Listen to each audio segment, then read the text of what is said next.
ด็จคืนฟ้าไกลสุดตาพระเมตตายังคงอยู่คู่แผ่นดินทรงเหนื่อยล้าเพื่อปวงชนทั่วทุกถิ่นทรงยนยินทุกสุขปวงประชาพระกรุณาเปี่ยมล้นดังทารารถหลั่งมาให้ชาวไทยได้ร่มเย็นร้อยรวมดวงใจไทยทั่วล่าด้วยสำนึกในพระมหากรุณาธิคุณอันหาที่สุดมิได้ข้าพระพุทธเจ้านางสาวสุกัญญาทวียนต์เนรมิตรนายกสมาคมสื่อสารมวลชนจังหวัดแพร่คณะกรรมการและสมาชิก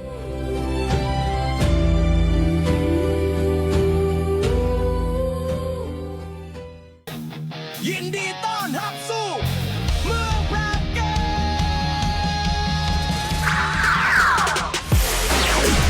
จังหวัดแพร่ขอเชิญร่วมเป็นเจ้าภาพที่ดีร่วมต้อนรับนักกีฬาจาก 15 จังหวัดภาคเหนือ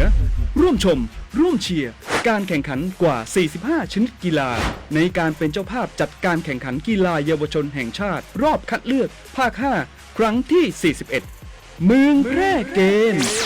ระหว่างวันที่ 22 ถึง 31 มกราคม 2569 นี้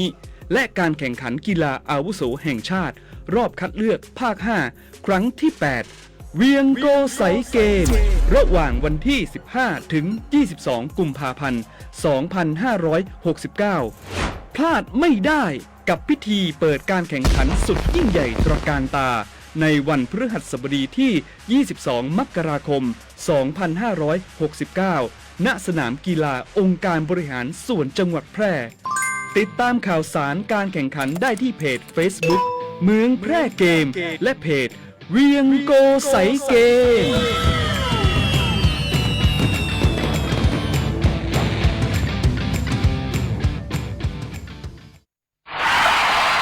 ปัญหาเคลมประกันไม่ได้กรมธรรม์ยังไม่คุ้มครองปัญหาเคลมไม่ได้ผู้ขายประกันไม่นำเงินส่งเข้าบริษัทประกันภัยปัญหาเคลมไม่ได้บริษัทประกันภัยปฏิเสธการจ่ายค่าประกันถ้าไม่อยากให้เกิดปัญหาเหล่านี้ต้องเลือกซื้อประกันภัยกับตัวแทนในหน้าประกันภัยที่มีใบอนุญาตหรือในหน้าประกันภัยที่ได้รับมอบอำนาจจากบริษัทประกันภัยเท่านั้นเลือกความปลอดภัยมั่นใจในกรมธรรม์สำนักงานคณะกรรมการกำกับและส่งเสริมการประกอบธุรกิจประกันภัยสอบถามรายละเอียดเพิ่มเติมได้ที่สายด่วนประกันภัย1186และสำนักงานคปภ.จังหวัดทุกแห่ง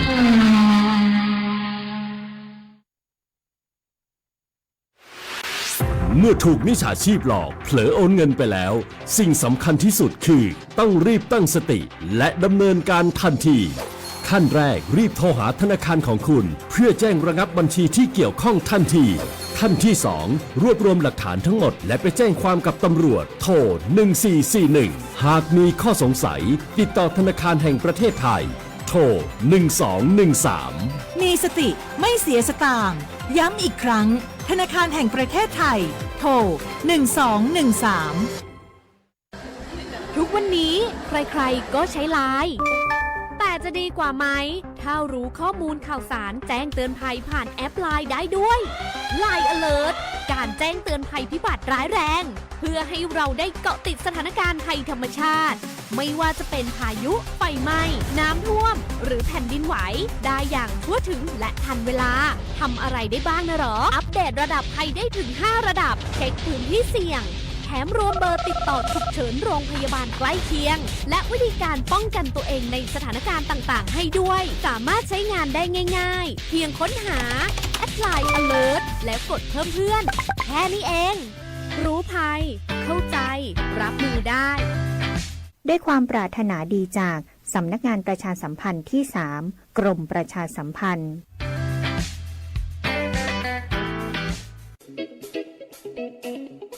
ขับขี่ปลอดภัยเมืองไทยไร้อุบัติเหตุด้วยความปรารถนาดีจากสวท.แพร่ FM 91 เมกะเฮิรตซ์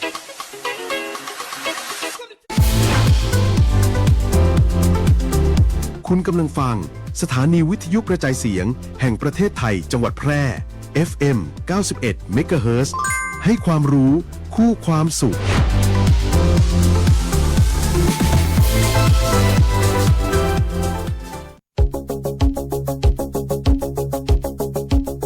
ข่าวสารฉับไวใกล้ตัวบริการทันใจร่วมแรงร่วมใจงานบ้านงานบุญประกวดราคาโปร่งใส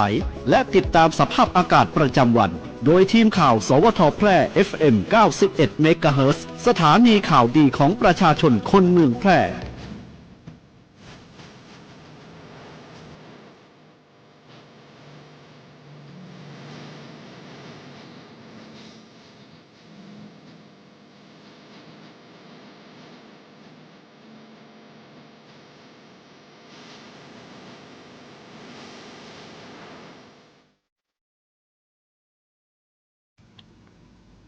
สวัสดีครับสถานีวิทยุกระจายเสียงแห่งประเทศไทยจังหวัดแพร่เสนอข่าวท้องถิ่นประจำวันจันทร์ที่17พฤศจิกายนพุทธศักราช2568โดยมีหัวข้อข่าวดังนี้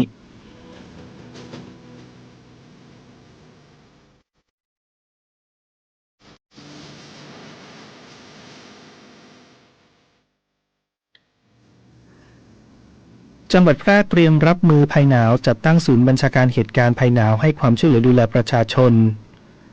คนละครึ่ง plus กระตุ้นเศรษฐกิจในพื้นที่จังหวัดแพร่ประชาชนใช้จ่ายสร้างยอดเงินสะพัดกว่า180ล้านบาทพาณิชย์จังหวัดแพร่เชื่อมโยงตลาดส้มเขียวหวานจัดจำหน่ายผ่านห้างโมเดิร์นเทรดสร้างรายได้ให้เกษตรกรกระทรวงมหาดไทยนำประชาชนเข้ากราบถวายบังคมพระบรมศพสมเด็จพระนางเจ้าสิริกิติ์พระบรมราชินีนาถพระบรมราชชนนีพันปีหลวงณพระที่นั่งดุสิตมหาปราสาทกรมการข้าวแจ้งเตือนชาวนาข้าวพันธุ์หอมสยามไม่ใช่ข้าวหอมมะลิไทยราคาขายต่ำเสี่ยงถูกปฏิเสธรับซื้อจากโรงสีในภาคอีสานต่อไปเป็นรายละเอียดของข่าว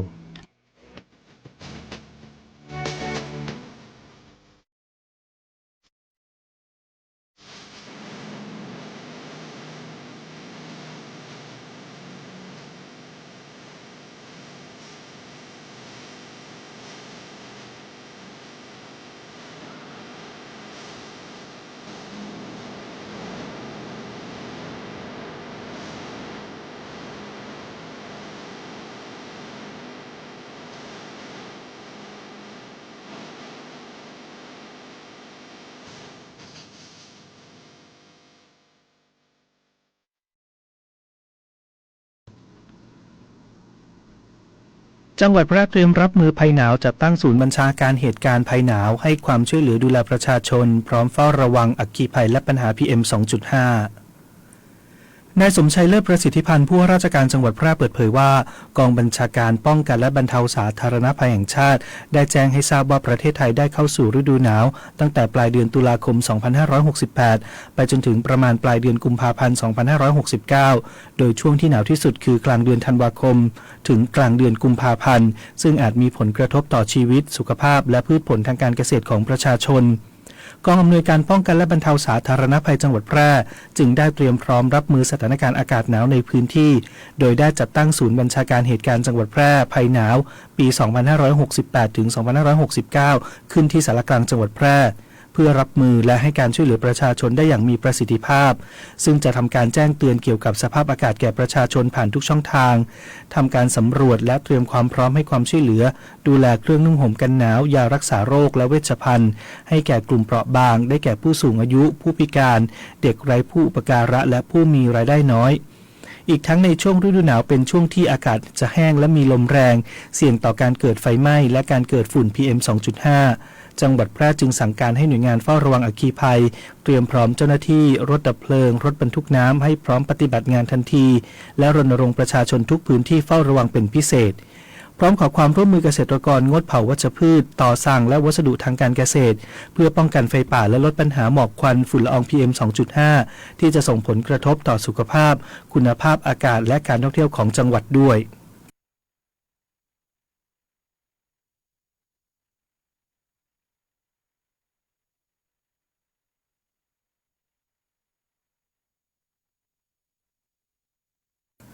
คนละครึ่ง plus กระตุ้นเศรษฐกิจในพื้นที่จังหวัดแพร่ประชาชนใช้จ่ายสร้างยอดเงินสะพัดกว่า180ล้านบาท ประชาชนที่ได้รับสิทธิ์จากโครงการคนละครึ่ง plus ในพื้นที่จังหวัดแพร่มีการใช้จ่ายเกิดขึ้นเป็นจำนวนมากทั้งการใช้จ่ายในร้านค้าร้านอาหารสถานบริการที่ร่วมโครงการรวมถึงการสั่งอาหารออนไลน์ทำให้เกิดการกระตุ้นเศรษฐกิจและมีกระแสเงินหมุนเวียนในระบบเป็นจำนวนมากซึ่งยอดการใช้จ่ายสะสมจนถึงปัจจุบันเป็นยอดเงินกว่า 189.34 ล้านบาทขณะที่การลงทะเบียนเข้าร่วมโครงการคนละครึ่ง plus ยังมีร้านค้าผู้ประกอบการให้ความสนใจสมัครเป็นร้านค้าในโครงการอย่างต่อเนื่องโดยขณะนี้มีร้านค้าเข้าร่วมโครงการแล้ว 6,055 ร้านค้าเป็นร้านค้ารายเดิม 4,461 ร้านและร้านค้าใหม่ 1,594 ร้านมีทั้งผู้ประกอบการนิติบุคคลขนาดเล็กหรือไมโคร SME ร้านอาหารบริการนวดสปาร้านทำผมรวมถึงร้านธงฟ้าราคาประหยัดร้านค้าโอท็อปและร้านวิสาหกิจชุมชนด้านสำนักงานคลังจังหวัดแพร่ย้ำเตือนร้านค้าและประชาชนให้ใช้สิทธิ์จากโครงการตรงตามวัตถุประสงค์ห้ามนำสิทธิ์ไปแลกเงินสดโดยไม่มีการซื้อขายจริงซึ่งถือเป็นการฉ้อโกงมีโทษจำคุกสูงสุด3ปีปรับสูงสุด 60,000 บาทหรือทั้งจำทั้งปรับอีกทั้งผู้กระทำความผิดยังอาจถูกระงับสิทธิ์ไม่ให้เข้าร่วมโครงการอื่นๆของรัฐและต้องชดใช้เงินคืนนอกจากนี้ยังห้ามใช้สิทธิ์ซื้อสินค้าประเภทสลากกินแบ่งรัฐบาลเครื่องดื่มแอลกอฮอล์ผลิตภัณฑ์ยาสูบบัตรกำนันหรือบัตรเงินสดหรือการชำระสินค้าบริการล่วงหน้าด้วย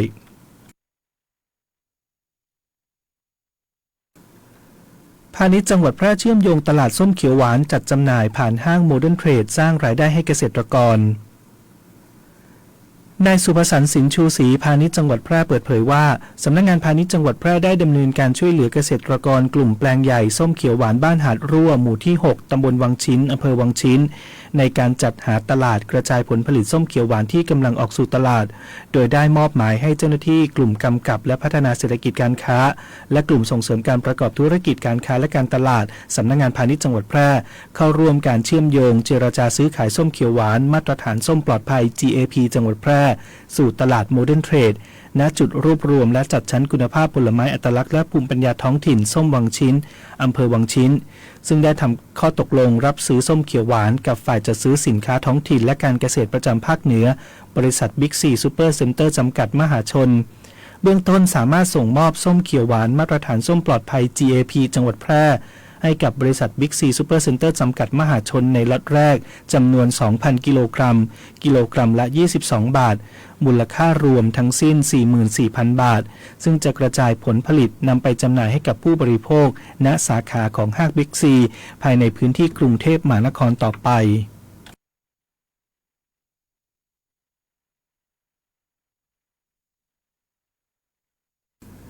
กระทรวงมหาดไทยนำประชาชนเข้ากราบถวายบังคมพระบรมศพสมเด็จพระนางเจ้าสิริกิติ์พระบรมราชินีนาถพระบรมราชชนนีพันปีหลวงณพระที่นั่งดุสิตมหาปราสาทวันละ4จังหวัดกว่า 2,000 คน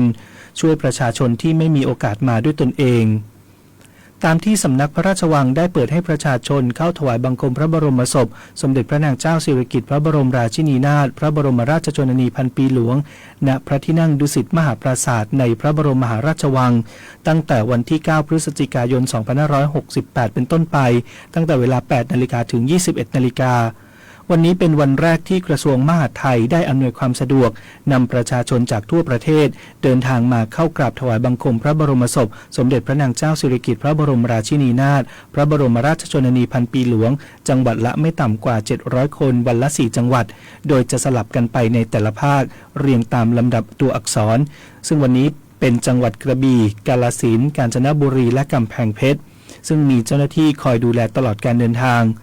ในเวลา 7 นาฬิกาเจ้าหน้าที่ได้นำประชาชนที่มาเข้าถวายบังคมพระบรมศพสมเด็จพระนางเจ้าสิริกิติ์พระบรมราชินีนาถพระบรมราชชนนีพันปีหลวงพักคอยภายในเต็นท์บริเวณสนามหลวงหลังจากคัดกรองแล้วเข้าไปรอณจุดพักคอยในบริเวณอุโมงค์หน้าพระลานเพื่อเตรียมความพร้อมก่อนที่สำนักพระราชวังจะเปิดให้ประชาชนเข้าถวายบังคมพระบรมศพสมเด็จพระนางเจ้าสิริกิติ์พระบรมราชินีนาถพระบรมราชชนนีพันปีหลวงภายในพระที่นั่งดุสิตมหาปราสาท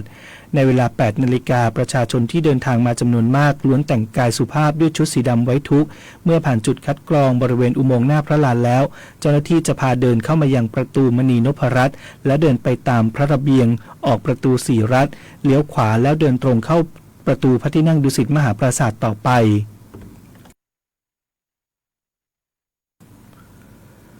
รมการข้าวแจ้งเตือนชาวนาข้าวพันธุ์หอมสยามไม่ใช่ข้าวหอมมะลิไทย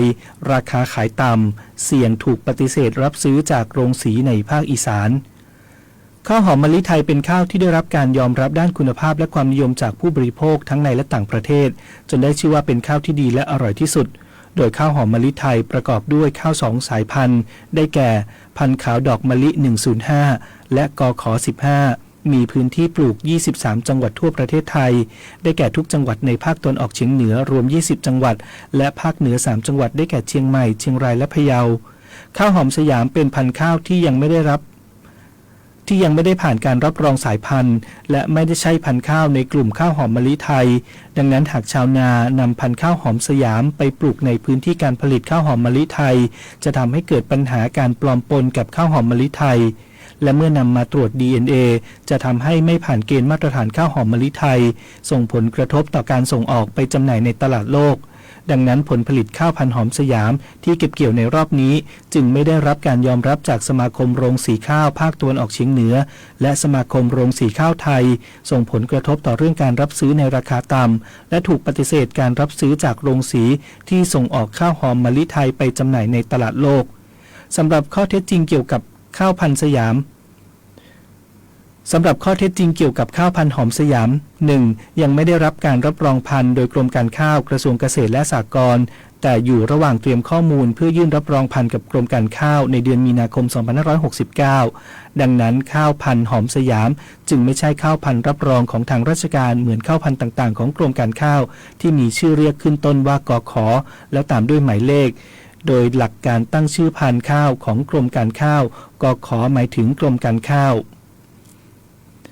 2. ผ่านการรับรองพืชขึ้นทะเบียนกับกรมวิชาการเกษตรตามพระราชบัญญัติพันธุ์พืชและที่แก้ไขเพิ่มเติมทำให้สามารถผลิตเมล็ดพันธุ์จำหน่ายในเชิงการค้าแต่ต้องขอใบอนุญาตจำหน่ายเมล็ดพันธุ์ควบคุมจากกรมวิชาการเกษตรก่อนและต้องผลิตตามหลักเกณฑ์ที่กฎหมายกำหนดเช่นต้องเป็นพันธุ์ที่ขึ้นทะเบียนแล้วและต้องผ่านการตรวจสอบคุณภาพ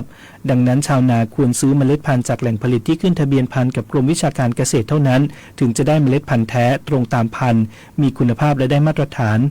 3. ข้อมูลจากกรมส่งเสริมการเกษตรณวันที่ 12 พฤศจิกายน 2568 สรุปผลการขึ้นทะเบียนเกษตรกรผู้ปลูกข้าวพันธุ์หอมสยามปีการผลิต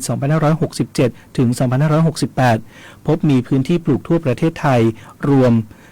195.07 ไร่และพื้นที่ปลูกรวมเพิ่มขึ้นเป็น 2,684.55 ไร่โดยพบว่าในปีการผลิต 2568 จังหวัดที่มีพื้นที่การผลิตมากกว่า 100 ไร่ได้แก่จังหวัดนครราชสีมา ขอนแก่น มหาสารคามและจังหวัดพิจิตรและ 4. ปัจจุบันปีการผลิต 2568 โรงสีข้าวทั่วไปในภาคตะวันออกเฉียงเหนือรับซื้อข้าวพันธุ์หอมสยามในราคาที่ต่ำกว่าข้าวหอมมะลิไทยและโรงสีที่ผลิตข้าวหอมมะลิไทยเพื่อการส่งออกปฏิเสธการรับซื้อข้าวพันธุ์หอมสยามข้าพระพุทธเจ้านางสาวมยุรีกระใจจากจังหวัดแพร่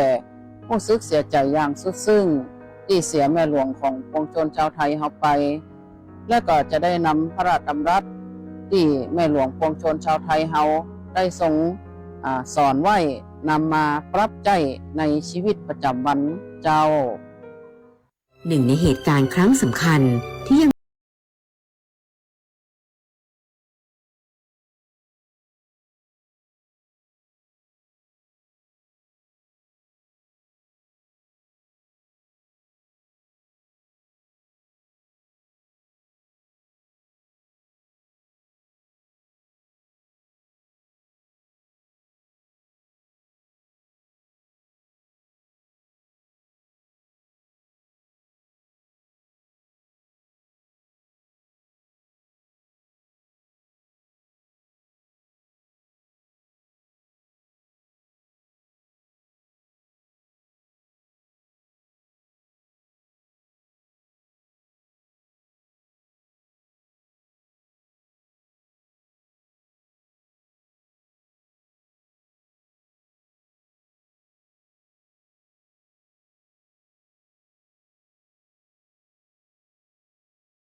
สวัสดีเจ้าข้าเจ้า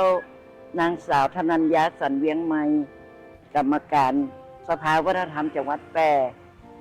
ข้าเจ้ารู้สึกเสียใจอย่างยิ่งที่องค์สมเด็จพระพันปีหลวงเปิ้นได้จากหมู่เฮาไปรู้สึกใจหายเพราะเปิ้นมีพระราชกรณียกิจสร้างอาชีพให้กับหมู่เจ้าบ้านสร้างอาชีพให้กับมวลชนมีความฮักในหมู่เฮาทุกคนในคนภาคเหนือของหมู่เฮาเนี่ยเหมือนเป็นสมเด็จแม่ที่ทรงให้ทุกสิ่งทุกอย่างเปิ้นก็พระราชดำเนินไปทุกที่ทุกทางที่ว่าหมู่เฮามีความทุกข์ยากข้าเจ้าขอแสดงความซาบซึ้งในพระมหากรุณาธิคุณของพระองค์ท่านตลอดไปเจ้าติดตามพยากรณ์อากาศประจำวันจากสถานีอุตุนิยมวิทยาแพร่ประจำวันจันทร์ที่ 17 พฤศจิกายน 2568 ลักษณะอากาศทั่วไปของประเทศไทยบริเวณความกดอากาศสูงหรือมวลอากาศเย็นกำลังแรงปกคลุมประเทศจีนตอนกลางคาดว่าจะแผ่ปกคลุมประเทศจีนตอนใต้และเวียดนามตอนบนในวันนี้และจะเริ่มแผ่ปกคลุมประเทศไทยตอนบนในวันพรุ่งนี้ส่งผลให้ประเทศไทยตอนบนมีสภาพอากาศแปรปรวนโดยมีฝนฟ้าคะนองและลมกระโชกแรงเกิดขึ้นในระยะแรกขอให้ประชาชนในบริเวณประเทศไทยตอนบนดูแลรักษาสุขภาพเนื่องจากสภาพอากาศที่เปลี่ยนแปลงในระยะนี้ไว้ด้วยสำหรับภาคใต้ยังคงมีฝนฟ้าคะนองบางแห่งส่วนคลื่นลมบริเวณอ่าวไทยมีกำลังแรงขึ้นโดยมีคลื่นสูงประมาณ2เมตรบริเวณที่มีฝนฟ้าคะนองคลื่นสูงมากกว่า2เมตรเนื่องจากมรสุมตะวันออกเฉียงเหนือพัดปกคลุมอ่าวไทยภาคใต้และทะเลอันดามันขอให้ชาวเรือบริเวณอ่าวไทยและทะเลอันดามันเดินเรือด้วยความระมัดระวังและหลีกเลี่ยงการเดินเรือในบริเวณที่มีฝนฟ้าคะนองพยากรณ์อากาศบริเวณภาคเหนืออากาศเย็นในตอนเช้าโดยมีฝนฟ้าคะนอง120ของพื้นที่กับมีลมกระโชกแรงบางแห่งส่วนมากบริเวณจังหวัดน่านพิจิตรพิษณุโลกและเพชรบูรณ์อุณหภูมิต่ำสุด 18-23 องศาเซลเซียสอุณหภูมิสูงสุด 29-33 องศาเซลเซียสบริเวณยอดดอยอากาศหนาวถึงหนาวจัดอุณหภูมิต่ำสุด 7-15 องศาเซลเซียสลมตะวันออกเฉียงเหนือความเร็ว 10-15 กิโลเมตรต่อชั่วโมงพยากรณ์อากาศบริเวณจังหวัดแพร่อากาศเย็นในตอนเช้าโดยมีฝนฟ้าคะนอง120ของพื้นที่กับมีลมกระโชกแรงบางแห่งทัศนวิสัย 5-12 กิโลเมตรลมตะวันออกเฉียงเหนือความเร็ว 10-15 กิโลเมตรต่อชั่วโมงอุณหภูมิสูงสุดที่สถานีอุตุนิยมวิทยาแพร่วานนี้วัดได้ 32.7 องศาเซลเซียสอุณหภูมิต่ำสุดที่สถานีอุตุนิยมวิทยาแพร่เช้าวันนี้วัดได้ 21.9 องศาเซลเซียสคาดว่าอุณหภูมิสูงสุดวันนี้ประมาณ31องศาเซลเซียสคาดว่าอุณหภูมิต่ำสุดเช้าพรุ่งนี้ประมาณ23องศาเซลเซียสบริเวณยอดดอยอากาศหนาวอุณหภูมิต่ำสุด14องศาเซลเซียสวันนี้ดวงอาทิตย์ตกเวลา 17:42 นาทีวันพรุ่งนี้ดวงอาทิตย์ขึ้นเวลา 6:27 นาทีจบการเสนอข่าวท้องถิ่น